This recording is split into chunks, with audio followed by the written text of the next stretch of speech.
Hello, everyone. This is Al Fadi. I'd like to welcome you back to this amazing series about the search for Muhammad or the quest for Muhammad. And today's title is telling. We intentionally title it Rock Inscriptions Also Tell a Different Story. And that's exactly what we are going to focus on today in our search for the real Muhammad. With me here in studio is Dr. Jay Smith to unpack this. Dr. Jay, thank you so much. No, it's good to be here. Thank you. So, what do rock inscriptions tell us about Muhammad? Well, very similar to what the coins tell us. Now, why are we surprised by that? Because, again, we're going back to the 7th century, looking for the evidence on the ground. Coins are great evidence because they aren't disintegrating, they don't deteriorate. Rock inscriptions are also equally good because they don't disintegrate, they don't deteriorate. They're made out of rock. Rock and metal, you can see, will last for centuries and centuries, and they're almost as good today as the day they, in case of the coins, minted, or in case of the rock inscriptions, in case the time when they were chiseled out by those who were creating the rock inscriptions. Right. When we look at the what was happening with the rock inscriptions, let's go ahead and let's look at the slides. And when you want to look at the map there, many of the rock inscriptions. But the rock inscriptions that we're finding were all up in the north. 30,000 of them have now been found. And it's fascinating. They surveyed in places like Arabia, the Negev, Transjordan, and Syria, with possibly another 70,000 more yet to do. So there's a whole lot yet to do. But they can't find rock inscriptions from the 7th century in Mecca and Medina.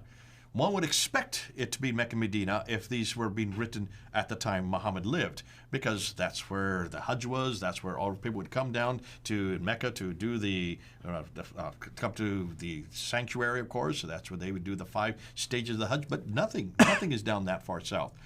All of them are, if they were down that far south, they would have also been written in this type of Arabic. Like we talked about this in another episode.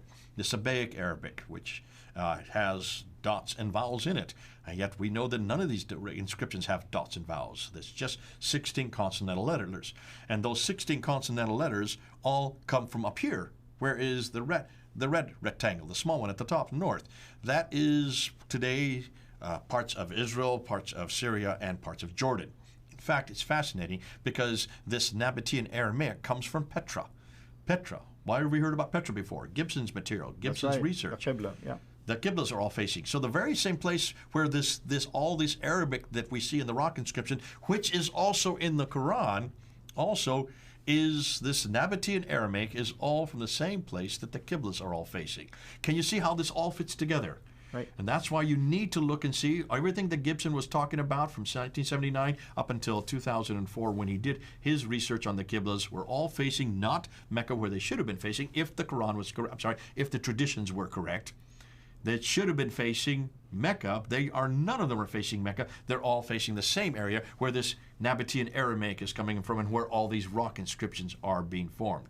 Now, we see the map there. Let's now look at let's look at it on a timeline, because you need to see this on a timeline. Not just the map, but get that in front of you. There's the map. Look at the Nabatean Aramaic in the north, and look at the Sabaic script in the south. Everything that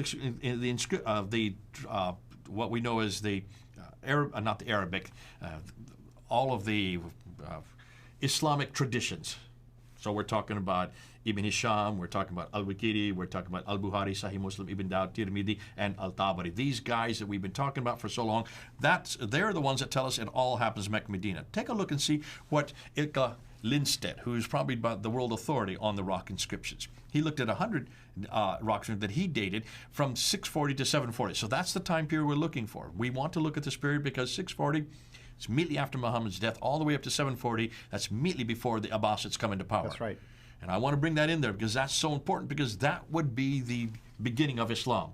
This would be these inscriptions should have reference after reference to something Quranic, because this is the time period that the Umayyads really come into power, and the rightly guided caliphs. Rightly guided caliphs start with Muhammad in 624, but include Abu Bakr, Umar, Uthman, and Ali up until 661, and then the Umayyads come into power from 661 all the way up until 749. So these inscriptions are all during that period, mostly the Umayyad period, and the rightly guided caliphs. So what does he find? Well, he looks at them, and he notices this. He says, prior to 690, Look at there. Prior to 690, there is no evidence in these inscriptions, these hundreds and hundreds and hundreds of inscriptions, no evidence of anything Islamic at all. Well, where have we heard that before? Yeah. With the coins. That's right. The same thing we find with the coins, you'll find on the rock inscriptions. Exact same thing. Nothing about Muhammad, nothing about Abu Bakr, Umar, Uthman, or Ali, nothing about people called Muslims, nothing about a religion called Islam, nothing about a city called Mecca, and nothing that is Quranic. And yet these inscriptions are from that area and from that time period. So he goes on and he says that except for some formula from pre-690, and these formula are not Islamic formula. These are not the formula that we see today. These are pre-Islamic formula. That's all you find from 690 on. Look at that green line. I'm going to keep that green line right there at 690, okay? I'm going to keep that green line right there.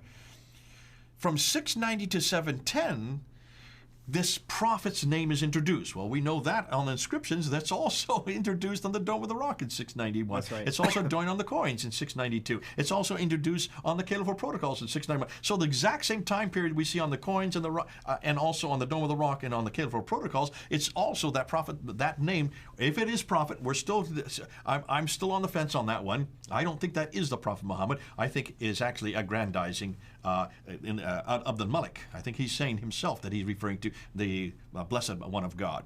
But that begins to appear from 690 up to 710. Then from 710 to 720, you see these Muslim rites begin to appear. The pilgrimage starts to appear. Wait a minute, I thought they were doing pilgrimage at the time of Muhammad. No, it only begins after 710 on these inscriptions. And it talks about the prayers. These are the prayers. If you look at the Quran, there's only 3. You start to see these prayers, these same 3 prayers being introduced on the rock inscriptions. Right. And also the fast. So these are what we know as the deen of Islam. These are the practices of Islam.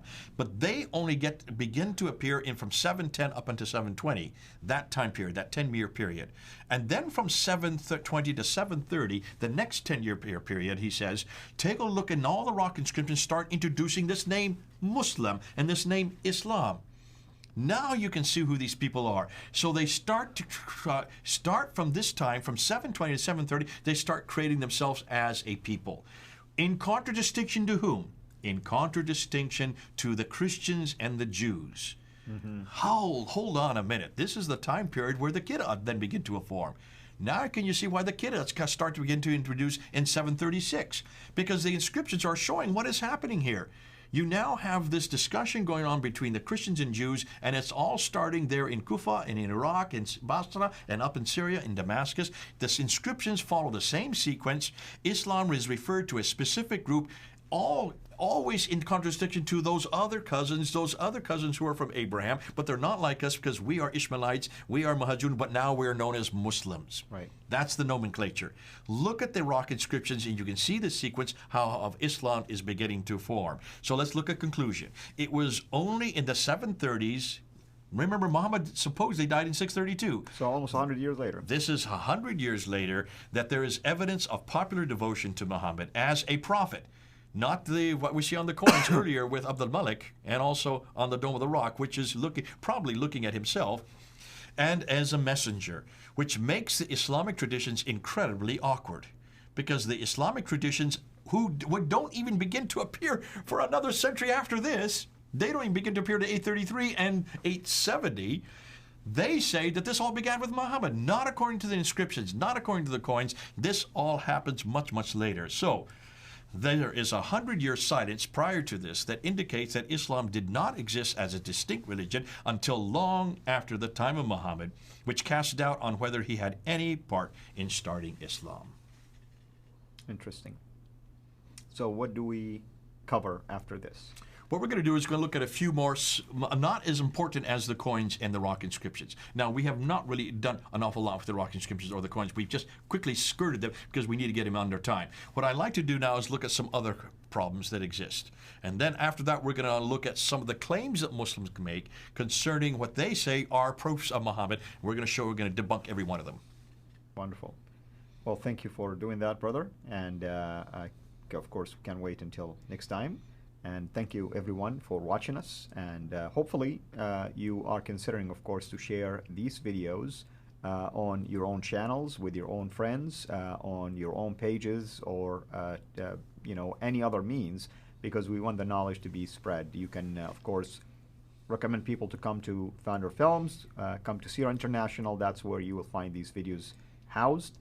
Interact with us, send us comments, and we'll do everything possible in our capacity and ability to respond back to you and your questions. In fact, even if you have any recommended topics related to this, run them by us. You never know. We may be able to accommodate some of those by way of doing video series on that, or individual videos as well, or maybe just Q&A to respond to some of these issues. In fact, I'm recommending we start collecting some of these questions and do maybe just video series on responding to these issues as well. Thank you as always, brother. Thank you, everyone. Until we meet again, have a blessed day. Thank you so much for taking the time to watch this video. We can't make these quality videos without the help of partners like you. So please consider becoming a Patreon supporter today at patreon.com/S.I.N International. I want to make sure you always get notified when we release a new video. So please click the bell to be notified, and of course, make sure to subscribe to this channel. If this video was helpful to you, please click the thumbs up. Thank you.